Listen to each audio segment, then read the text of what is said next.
আলহামদুলিল্লাহ রাব্বিল আলামিন। সকলে বলি ওয়াসসালাতু ওয়াসসালামু আলা সাইয়্যিদিল মুরসালিন।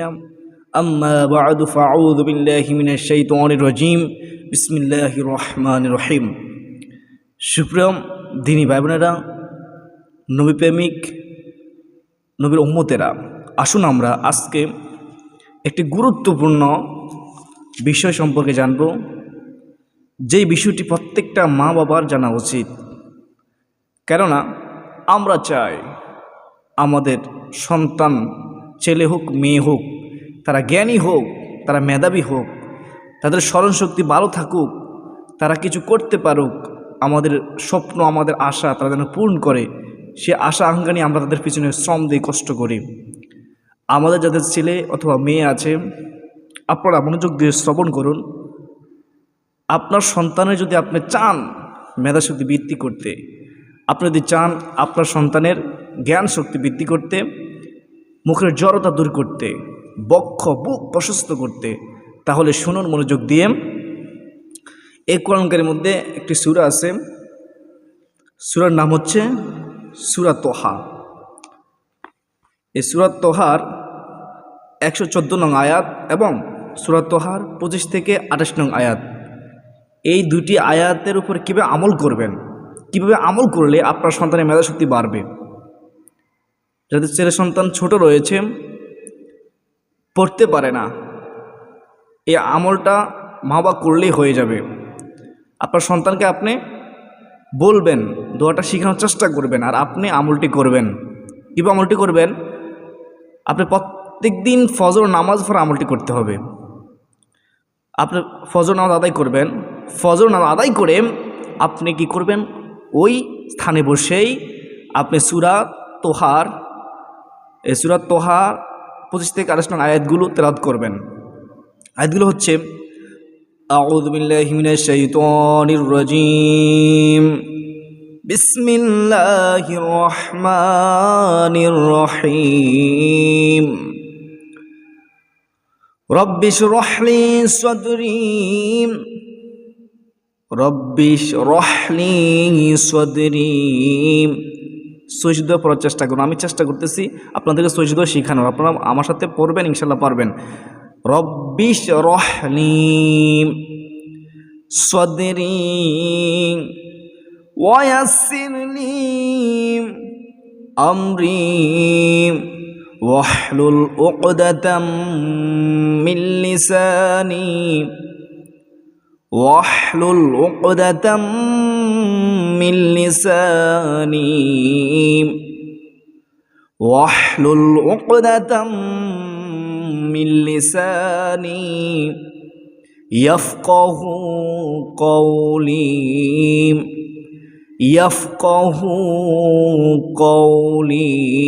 এই হচ্ছে সূরা তোহার 25 থেকে 28 নং আয়াত। এর উপর আমল কিভাবে করবেন? আপনি ফজর আদায় করে বসে আপনি কয়েকবার আস্তাগফিরুল্লাহ পড়বেন, কয়েকবার দুরূদ শরীফ পড়বেন। যেই দুরূদ শরীফ আপনি পারেন, যেটা আপনার কাছে সহজ মনে হয়, যে কোনো দুরূদ শরীফ হলেই চলবে। এরপরে আপনি সূরা তোহার 25 থেকে 28 নং আয়াতগুলো তেলাওয়াত করবেন 21 বার।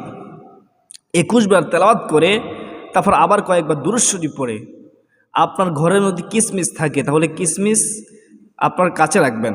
রেখে ওই কিসমিসের উপর আপনি 21টা কিসমিসের উপর আপনি কী করবেন? ফু দিবেন।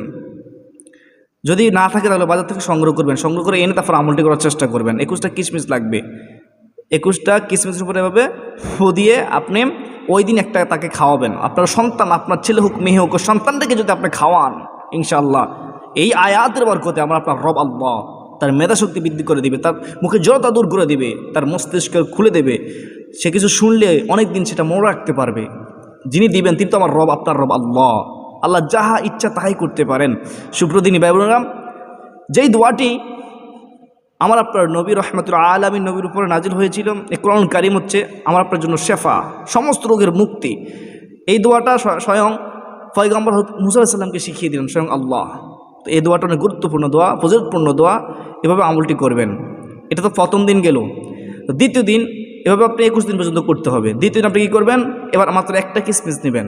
তো ফজর আদায় করে কয়েকবার আস্তাগফিরুল্লাহ পড়ে, কয়েকবার দুরূদ শরীফ পড়ে, কয়েকবার সূরা তোহার 25 থেকে 28 নং এই যে আমি বললাম দোয়াটি, রব্বি শরহ লি সদরি ওয়া ইয়াসসির লি আমরি ওয়াহলুল উকদাতাম মিন লিসানি ইয়াফকাহু কওলি। এই হচ্ছে দোয়াটা। আপনি আবার 21 বার পাঠ করে আবার কয়েকবার দুরূদ পড়ে আপনি একটা কিসমিস উপরে ফু দিবেন। এভাবে বাকি 19 দিন, 2 দিন চলে গেল, আর বাকি 19 দিন রয়েছে। 19 দিন পর্যন্ত আপনি এভাবে একটা কিসমিস উপর ফু দিয়ে আপনার সন্তানকে আপনি খাওয়াবেন প্রতিদিন সকালবেলা। আর বিশেষ করে আপনার সন্তানকে গাভীর দুধ খাওয়ানোর চেষ্টা করবেন। এরপরে আপনি খেজুর খাওয়ানোর চেষ্টা করবেন।